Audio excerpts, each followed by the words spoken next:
नमस्कार, मैं हूं सत्यपाल और आप देख रहे हैं CWB हिंदी न्यूज।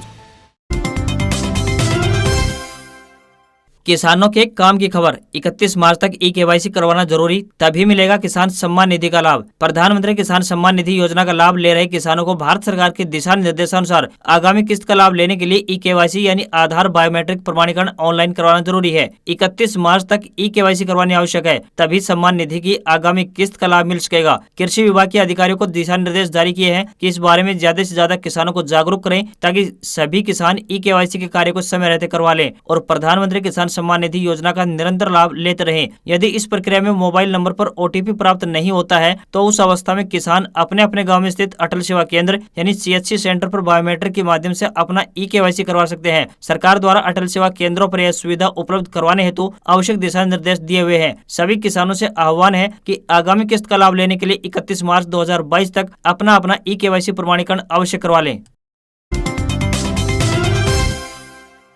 निकाय और पंचायत चुनाव को लेकर CM मनोहर लाल का बड़ा बयान, बताया कि किस तारीख को हो जाएगा फैसला। मुख्यमंत्री मनोहर लाल ने कहा कि शीघ्र ही ग्राम पंचायतों और नगर निकाय संस्थाओं के चुनाव करवाए जाएंगे। हिसार में विधानसभा के डिप्टी स्पीकर रणबीर गंगवा के आवास पर एक प्रेस वार्ता को संबोधित कर रहे थे। उन्होंने कहा कि पंचायतों में महिलाओं के लिए 33% भागीदारी पहले से थी, 42% का फैसला हो चुका था। वे चाहते हैं कि महिलाओं को पंचायत चुनाव में 50% भागीदारी सुनिश्चित हो, लेकिन किसी ने इसको कोर्ट में चुनौती दी है। 29 मार्च को कोर्ट में सुनवाई है। उनको लगता है कि 29 को पंचायत चुनाव पर फैसला हो जाएगा और जल्द ही प्रदेश में पंचायत चुनाव हो जाएंगे। वहीं मुख्यमंत्री ने कहा कि फसल कटाई सीजन समाप्त होने के बाद नगर निकाय संस्थाओं के चुनाव होंगे।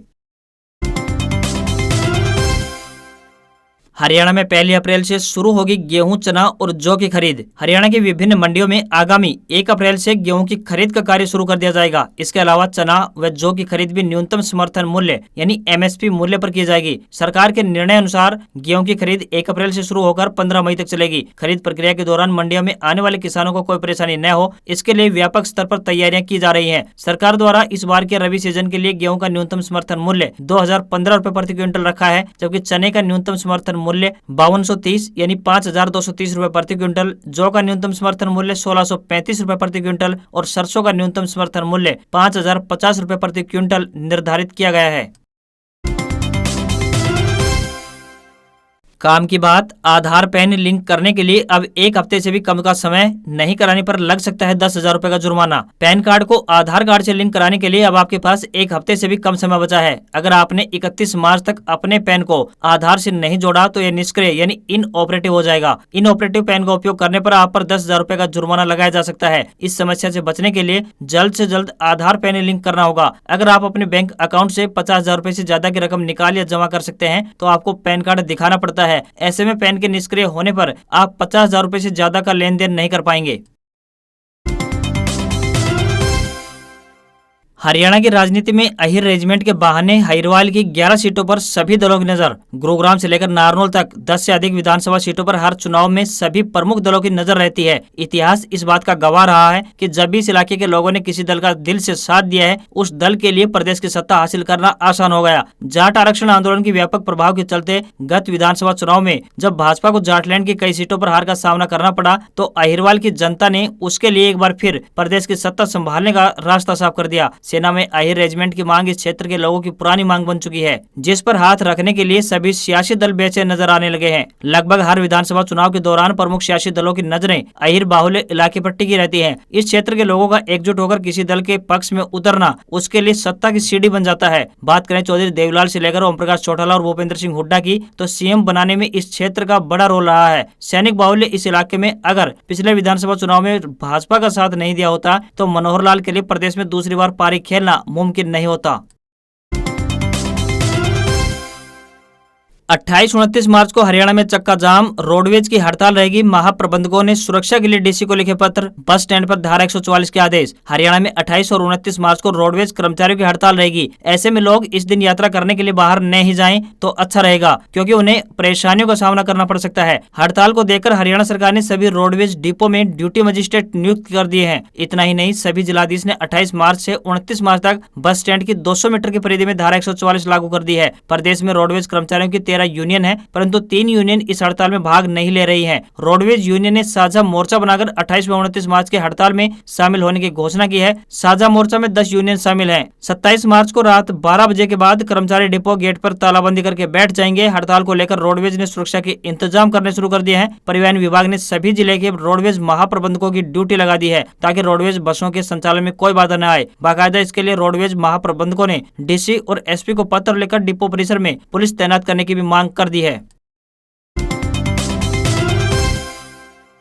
राम रहीम की सल्तनत पर हनीप्रीत का कब्जा, डेरा प्रमुख का परिवार होगा विदेश में सेटल, प्रबंधन परिवार में मतभेद, जेल से आई गुरमीत की 9वीं चिट्ठी। सिरसा डेरा सच्चा सौदा प्रमुख गुरमीत राम रहीम की सल्तनत पर उसकी मुंह बोली बेटी हनीप्रीत ने अधिकार जमाने के लिए तिकड़म लगाने शुरू कर दिए हैं। डेरा प्रबंधन और राम रहीम के परिवार में मतभेदों की खबरों के बीच जेल से राम रहीम की चिट्ठी सामने आई है। चिट्ठी में मतभेदों पर राम रहीम की सफाई साफ झलक रही है। साथ ही वह अपने परिवार के विदेश में सेटल होने की बात भी कह रहा है। रोहतक के सुनारिया जेल से डेरा प्रेमियों के नाम गुरमीत की यह 9वीं चिट्ठी है। रविवार को डेरा सच्चा सौदा सिरसा स्थित सात सतनाम धाम में नाम चर्चा के दौरान डेरा प्रेमियों के नाम लिखी राम रहीम की चिट्ठी पढ़कर सुनाई गई। राम रहीम ने एक बार फिर सभी धर्मों का आदर करने और खुद ही गुरु होने की बात दोहराई है। साथ ही कहा है कि उसका परिवार अब विदेश में सेटल होने जा रहा है। डेरा प्रमुख के 3 बच्चों और दामाद सहित पूरे परिवार का विदेश जाना तय है। डेरा प्रमुख की मां नसीब कौर और उसकी पत्नी हरजीत कौर भी विदेश में रहेंगी। गौरतलब है कि पंजाब में आप सरकार बनने के बाद 2 नए केसों में डेरा प्रमुख का नाम जोड़ा गया है। इनमें विवादित पोस्टर लगाने और श्री गुरु ग्रंथ साहिब के पावन अंग मिलने के मामले शामिल हैं।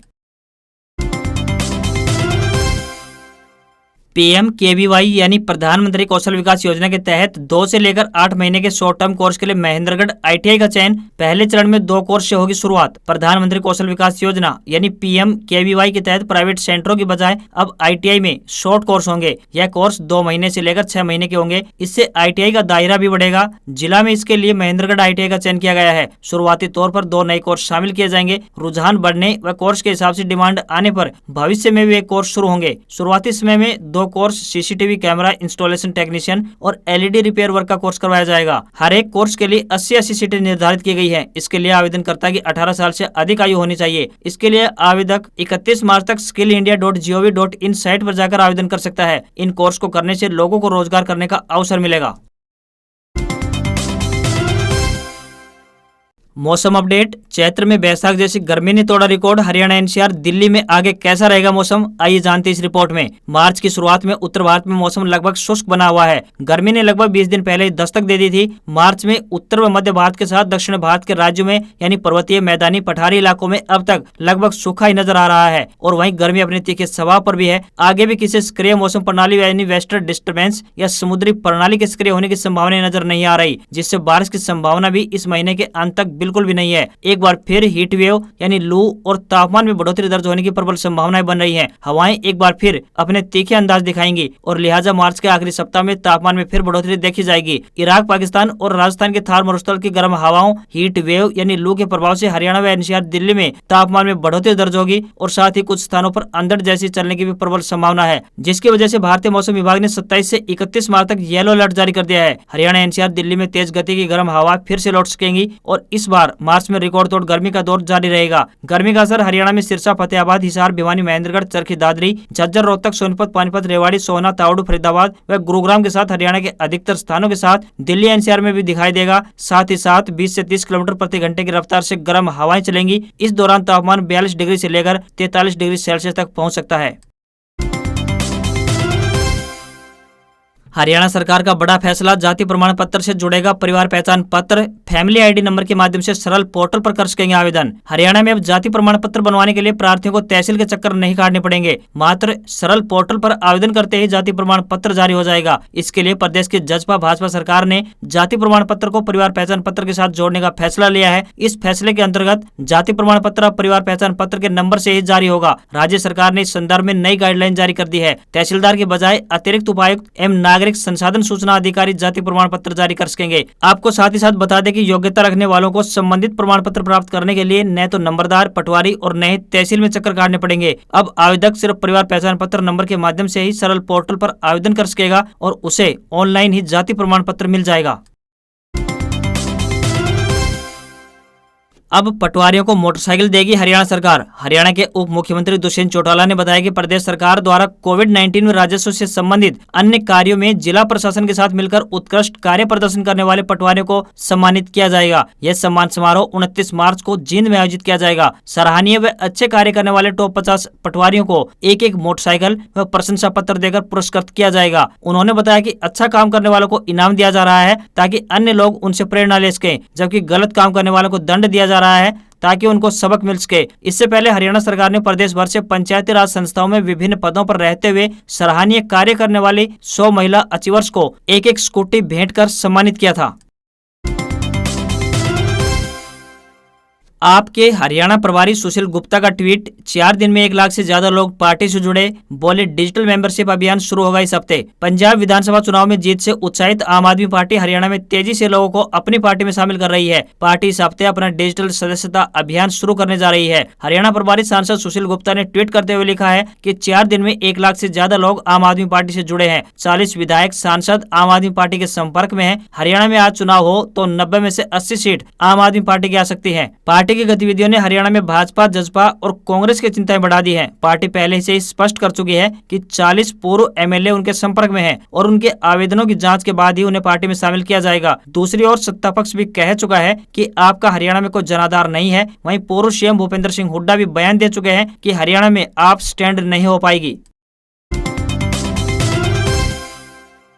पाकिस्तान में सियासी घमासान, इमरान बोले भारत हर मामले में हमसे बहुत आगे, जान जाए या हुकूमत, मुजरिमों को माफ नहीं करूंगा। पाकिस्तान के प्रधानमंत्री इमरान खान की सरकार के खिलाफ सोमवार को नेशनल असेंबली में अविश्वास प्रस्ताव पेश होगा। इस पर वोटिंग 3 या 4 अप्रैल को हो सकती है। माना ये जा रहा है कि इमरान अपनी सरकार नहीं बचा पाएंगे। करीब 39 सांसद उनका साथ छोड़ चुके हैं। बहरहाल संसद में वोटिंग से पहले इमरान ने इस्लामाबाद में एक चुनावी रैली की है। दावा 10 लाख लोगों के पहुँचने का था, नजर 1 लाख से भी कम आए। रैली में कई मुद्दों का जिक्र किया, इमोशनल कार्ड भी खेला, कहा जान जाए या हुकूमत, मैं मुजरिमों को माफ नहीं करूंगा। अपोजिशन के 3 चूहे मुल्क को लूट रहे हैं। खान ने भाषण में भारत का 2 बार जिक्र किया, पहले क्रिकेट को लेकर तो दूसरी बार डेवलपमेंट के मुद्दे पर। कहा आज भारत हमसे हर मामले में आगे है, यह हमारे हुक्मरानों की नालायकी का नतीजा है। 90 के दशक में जब भारतीय टीम पाकिस्तान आती थी तो उनके प्लेयर्स को लगता था कि वो किसी बहुत अमीर मुल्क में आ गए हैं। भारतीय वक्त के मुताबिक इमरान ने शाम 7:28 पर भाषण की शुरुआत की तो वहीं खत्म हुआ रात 9:17 पर। इमरान की रैली से ठीक पहले उनके स्पेशल एडवाइजर शाहजेन बुगती ने इस्तीफा दे दिया। बुगती ने कहा खान ने मुल्क को डुबो दिया है। इमरान सरकार के खिलाफ 25 मार्च को आने वाला अविश्वास प्रस्ताव अब 28 मार्च को आएगा। इस पर वोटिंग 3 या 4 अप्रैल को हो सकती है।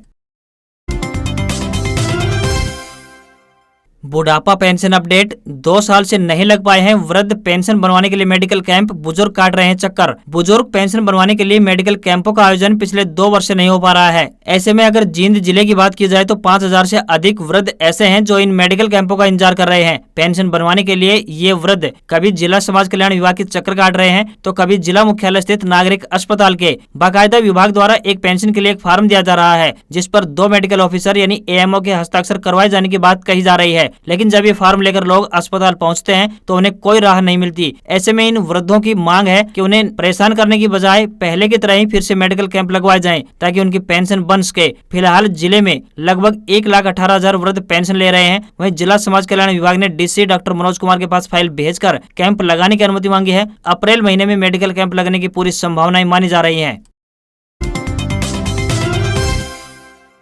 भारतीय नौसेना ने 12वीं पास वालों को नौकरी का सुनहरा मौका दिया। नेवी ने 20 मार्च को नोटिफिकेशन जारी किया है। इसमें नौसेना के आर्टिफिशियल अप्रेंटिस यानी AA और सीनियर सेकेंडरी रिक्रूट यानी SSR यानी सेलर के 2500 पदों को भरा जाना है। इन पदों के लिए ऑनलाइन आवेदन की प्रक्रिया 29 मार्च से शुरू हो जाएगी। कैंडिडेट इस वैकेंसी के लिए नौसेना की ऑफिशियल वेबसाइट www.joinindiannavy.gov.in पर जाकर आवेदन कर सकते हैं। आवेदन करने की आखिरी तारीख 5 अप्रैल है। इसके अलावा इस साल 12वीं की बोर्ड परीक्षा देने वाले छात्र भी नौसेना में आवेदन कर सकते हैं। इनके लिए नौसेना अगस्त से लेकर नवंबर के बीच भर्ती निकालेगी। इस नौकरी में सिलेक्ट होने पर 21,700 रुपए से लेकर 69,100 रुपए मंथली सैलरी भी मिलेगी। इस भर्ती में शामिल होने के लिए आपकी डेट ऑफ बर्थ 1 अक्टूबर 2002 से 31 जुलाई 2005 के बीच होनी चाहिए। वहीं फिजिकल की बात करें तो 1.6 किलोमीटर की दौड़ 7 मिनट में पूरी करनी होगी। साथ ही 1 मिनट में 20 उठक बैठक के साथ साथ 10 पुशअप भी लगाने होंगे।